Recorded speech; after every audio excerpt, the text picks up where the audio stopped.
Halo teman-teman, berjumpa lagi bersama kami di kelompok audiovisual pameran gizi.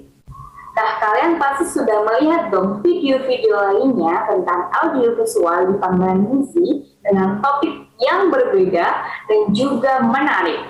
Kali ini topik menarik yang diambil yaitu tentang KEP atau kekurangan energi protein.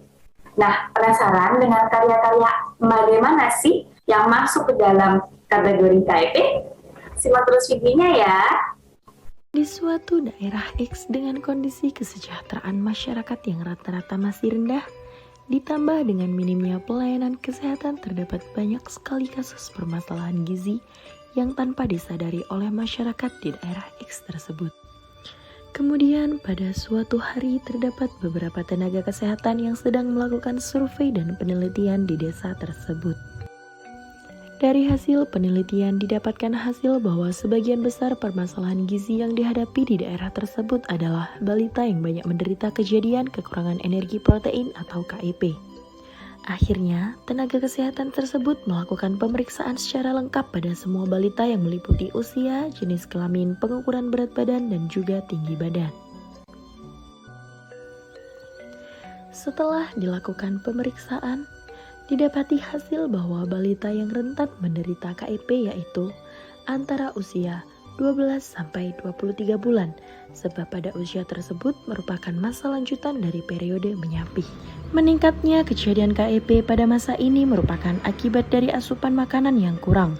Hal tersebut bisa dikarenakan oleh berbagai faktor, seperti rendahnya tingkat pendidikan ibu, ekonomi yang kurang mendukung, dan penyajian makanan yang tidak sesuai dengan pedoman umum gizi seimbang.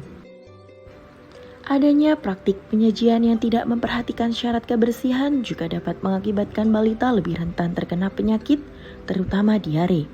Dan cara penyajian makanan yang terlalu encer akan mengakibatkan kebutuhan nutrisi lainnya pada balita tidak terpenuhi. Beberapa hari kemudian, para tenaga kesehatan yang telah melakukan survei dan penelitian di daerah X tersebut mengadakan penyuluhan dengan metode ceramah kepada para ibu yang memiliki balita dan juga ibu hamil mengenai kekurangan energi protein atau KEP dan bahaya KEP guna untuk mencegah meningkatnya kejadian kekurangan energi protein pada balita di daerah X tersebut. Yang bertugas untuk menyampaikan materi atau informasi pada saat penyuluhan yakni seorang nutrisionis. Ia menyampaikan mengenai definisi kekurangan energi protein, yakni di mana kondisi kekurangan gizi pada individu yang disebabkan oleh rendahnya konsumsi energi dan protein dalam asupan makanan harian sehingga tidak mencukupi angka kecukupan gizi atau AKG. Dan apabila kondisi tersebut berlangsung dalam waktu yang cukup lama, maka akan berakibat buruk bagi tumbuh kembang balita. Nurwijayanti, tahun 2019.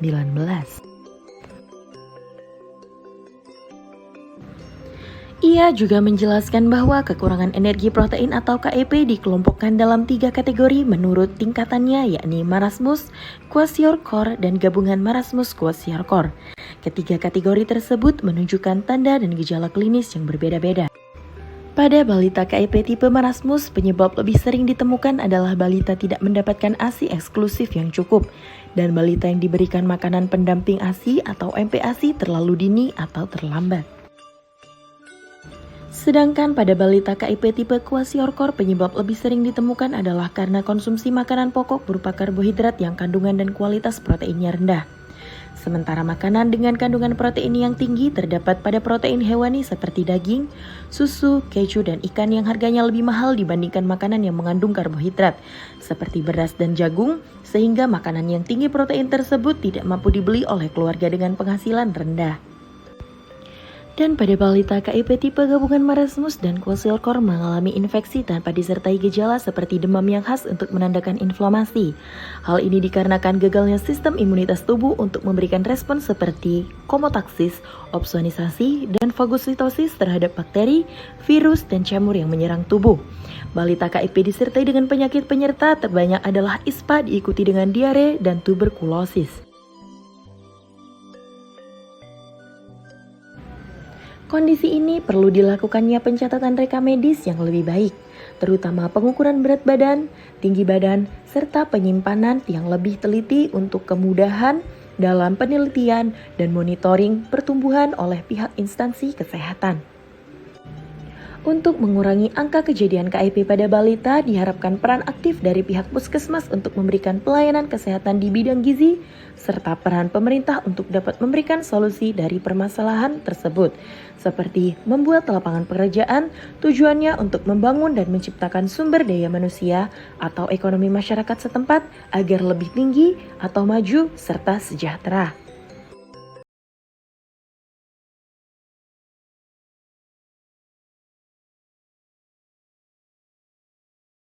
Assalamualaikum warahmatullahi wabarakatuh. Halo teman-teman. Kenalin, aku MC dari kelompok audiovisual yang berkategori wasting. Nah, kalian pada tahu tidak apa sih wasting? Pada penasaran kan? Yuk simak video berikut ini. Dina merupakan salah satu siswi sekolah dasar di kotanya.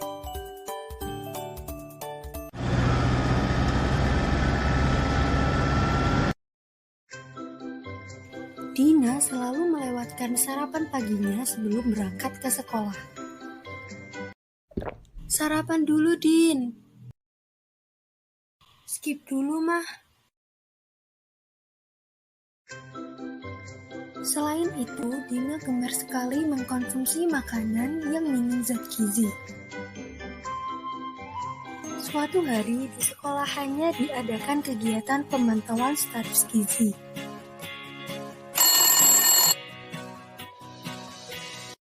Kegiatan ini diikuti oleh semua siswa. Terlihat bahwa tinggi badan dan berat badan Dina tidak seperti teman-temannya. Dan ternyata hasilnya Dina mengalami gizi kurang. Kok bisa ya? Yuk cari tahu penyebabnya, jangan skip videonya ya. Usia sekolah. Anak usia sekolah adalah anak-anak yang berusia 7-12 tahun.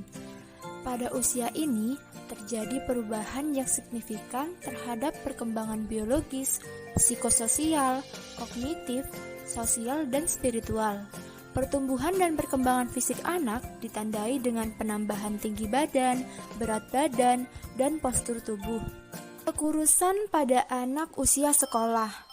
Kurus adalah kondisi di mana kurangnya berat badan bila dibandingkan dengan tinggi badannya, atau bisa disebut juga bahwa proporsi berat badannya tidak proporsional. Kekurusan pada anak usia sekolah disebabkan oleh berbagai macam faktor. Ada faktor internal dan juga faktor eksternal tentunya. Yang menjadi ciri khas yaitu karena kurangnya asupan nutrisi pada tubuh dan juga aktivitas fisik yang berlebihan. Berdasarkan hasil riset kesehatan dasar Riskesdas tahun 2013, didapatkan status gizi anak umur 5-12 tahun menurut Indeks Massa Tubuh atau Umur (IMT/U) di Indonesia, yaitu prevalensi kurus adalah 11,2%, terdiri dari 4,0% sangat kurus dan 7,2% kurus. Nah, teman-teman, apa sih faktor penyebab dari kekurusan itu sendiri? Nih, kita kasih tahu. Yang pertama yaitu kurangnya asupan zat gizi yang kita makan. Kemudian ada juga terkait alasan ekonomi dan finansial. Kemudian faktor psikososial dan juga faktor genetik yang diturunkan oleh orang tua. Tubuh manusia membutuhkan kalori dan beragam nutrisi dalam jumlah yang cukup untuk menjalankan fungsi organ-organnya. Tanpa nutrisi yang memadai, tubuh bisa menjadi lebih lemah dan mudah terserang penyakit. Contohnya dampak yang ditimbulkan pada anak usia sekolah yang mengalami kekurusan, yaitu sulit berkonsentrasi, kesulitan berpikir, mengingat, dan lemah, lesu, nafsu makan menurun, kulit kering, kesemutan, dan berbagai macam dampak yang dapat ditimbulkan dari penyakit kekurusan itu sendiri. Pencegahan kekurusan kita bisa menghindari dengan melaksanakan 10 pilar gizi seimbang berikut. Yang pertama yaitu syukuri dan nikmati aneka ragam makanan. Kedua, banyak makan sayuran dan cukup buah-buahan. Ketiga, konsumsi lauk pauk berprotein tinggi. Keempat, konsumsi aneka ragam makanan pokok. 5. Batasi konsumsi pangan manis, asin, dan berlemak. 6. Biasakan sarapan pagi sebelum aktivitas. 7. Minum air putih yang cukup dan bersih. 8. Baca dulu label pada kemasan pangan. Ke-9. Cuci tangan pakai sabun dengan air bersih mengalir.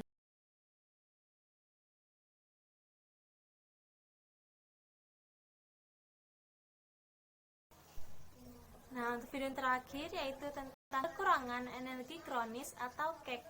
Seperti apa sih KEK itu? Simak video ini selesai ya. Bye-bye. Hai, kami dari kelompok D1 Prodi Gizi Klinik Poli C akan memberikan materi tentang KEK adalah pemicu anemia pada ibu hamil. Apakah itu mitos atau fakta? Yuk mari kita cari tahu bersama-sama. Materi yang akan kami sampaikan berdasarkan jurnal pengaruh kekurangan energi kronis KEK dengan kejadian anemia pada ibu hamil oleh penulis Fidyah Aminin, Atika Wulandari, Ria Pratidina Lestari dari jurusan Kebidanan Poltekkes Kemenkes Tanjung Pinang. Untuk memulai materinya, kita harus tahu dulu tentang apa sih KEK itu. Jadi, KEK merupakan suatu keadaan di mana status gizi seseorang buruk yang disebabkan karena kurangnya konsumsi pangan, sumber energi yang mengandung zat gizi makronutrien. Kebutuhan wanita hamil meningkat dari biasanya dan peningkatan jumlah konsumsi makan perlu ditambah, terutama konsumsi pangan sumber energi untuk memenuhi kebutuhan ibu dan janin. Bagaimanakah pendapat WHO tentang KEK pada ibu hamil dan janinnya? Menurut WHO, persentase tertinggi penyebab kematian ibu adalah perdarahan 28% dan infeksi, yang dapat disebabkan anemia dan kekurangan energi kronis atau KEK. Menurut penelitian Wijayanto dan kawan-kawan, ada hubungan yang bermakna antara resiko KEK dengan kejadian anemia pada ibu hamil. Ibu hamil yang berisiko kekurangan energi kronis atau KEK berpeluang menderita anemia 2,76 kali lebih besar dibandingkan dengan yang tidak berisiko. Umur kehamilan trimester 3 berpeluang 1,92 kali lebih besar dibandingkan trimester 1 dan 2. Kebutuhan wanita hamil akan meningkat dari biasanya di mana pertukaran dari hampir semua bahan itu terjadi sangat aktif, terutama pada trimester ketiga. Karena peningkatan jumlah konsumsi, makan perlu ditambah terutama konsumsi pangan sumber energi dan memenuhi kebutuhan ibu dan janin. Maka, kurang mengkonsumsi kalori akan menyebabkan malnutrisi atau biasa disebut kurang energi kronis atau KEK. Berdasarkan hasil penelitian pada jurnal, maka diketahui dari 31 responden ibu hamil di Puskesmas Kota Tanjung Pinang tahun 2014 pada kelompok KEK, kejadian anemia lebih besar 88,9% dibandingkan dengan yang tidak anemia 11,1%. Pada kelompok tidak KEK, kejadian anemia lebih kecil 23,1% dibanding dengan yang tidak anemia 76,9%. Hasil penelitian ini menunjukkan bahwa ibu hamil dengan KEK lebih banyak yang anemia dibandingkan ibu hamil yang tidak KEK. Hasil analisis bivariat diperoleh nilai P sama dengan 0,001. Dengan demikian, secara statistik terdapat hubungan bermakna antara kekurangan energi kronis KEK dengan kejadian anemia pada ibu hamil. Hal ini sesuai dengan teori yang dikemukakan oleh Ramaniar tahun 2013 bahwa salah satu faktor yang mempengaruhi kejadian anemia pada ibu hamil adalah malnutrisi atau kekurangan energi kronis. Setelah dilakukannya penelitian tersebut, lalu bagaimanakah pendapat dari para peneliti tentang kurangnya ibu hamil mengkonsumsi zat besi? Nah, dari hasil penelitian ini, peneliti berpendapat bahwa ibu hamil yang kurang mengkonsumsi makanan yang mengandung zat besi dalam kehamilan ataupun tidak mengkonsumsi tablet Fe dapat berakibat terjadinya anemia yang berdampak buruk pada ibu dan janin. Peneliti juga berasumsi bahwa sebagian besar ibu hamil mengalami KEK karena disebabkan kurangnya asupan nutrisi yang mengandung gizi seimbang.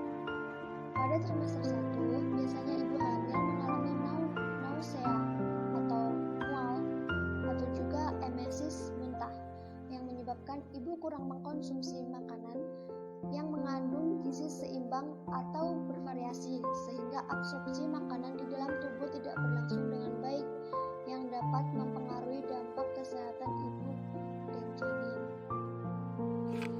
Fakta dari ibu hamil yang menderita kek. Pada kenyataannya, ibu hamil yang kek cenderung lebih banyak mengalami anemia dibandingkan yang tidak terjadi anemia. Hal ini disebabkan karena pola konsumsi dan absorpsi makanan yang tidak seimbang selama kehamilan. Nutrisi sangat mempengaruhi keadaan gizi seseorang. Jika ibu hamil selama kehamilannya tidak mengkonsumsi gizi seimbang, baik makronutrien maupun mikronutrien, maka ibu hamil beresiko mengalami gangguan gizi dan dapat terjadinya kekurangan energi kronis yang dapat mengakibatkan terjadinya anemia. Pada ibu hamil tentu akan menimbulkan beberapa dampak yang serius untuk ibu dan janinnya selama masa kehamilan.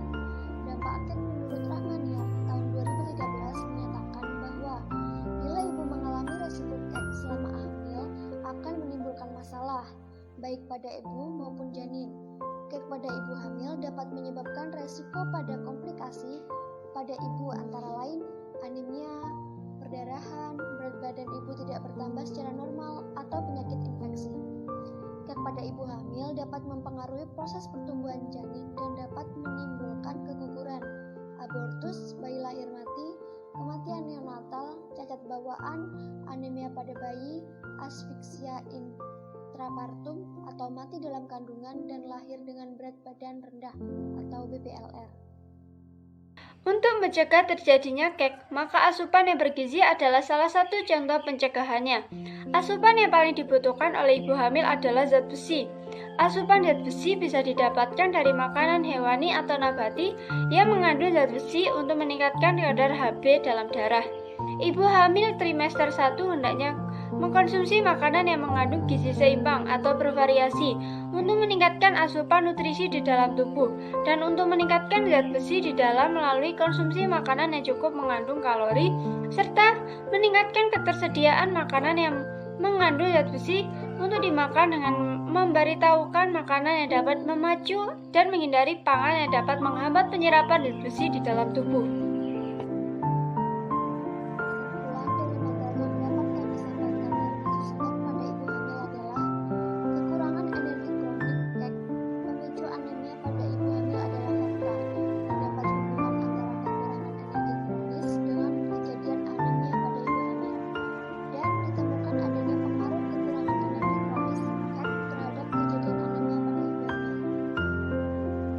Sekian dan terima kasih untuk teman-teman yang sudah meluangkan waktunya untuk menonton video kami.